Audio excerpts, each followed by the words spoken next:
तर या पास्त्यासाठी आपल्याला कोणते साहित्य, किती प्रमाण लागेल ते आपण रेसिपी बरोबरच बघूया। तर सर्वात आधी आपल्याला इथे एक तांब्या भरून तरी पाणी उकळायला ठेवायचं। त्यानंतर इथे एक लहान चमचा मीठ घालायचं आहे, एक लहान चमचा तेल घालायचं आहे। हा पास्ता घालूया।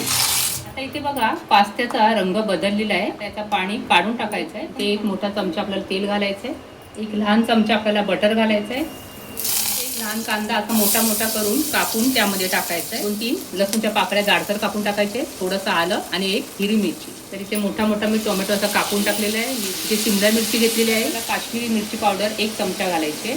इथे चवीनुसार मीठ घालायचं आहे। आता झाकण काढूया।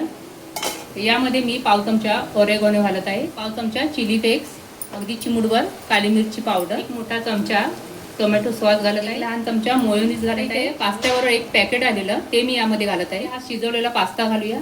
यामध्ये शेजवान सॉस घालूया। व्हिडिओ आवडला असेल तर लाईक करा, शेअर करा, नवीन असाल तर सबस्क्राईब करा।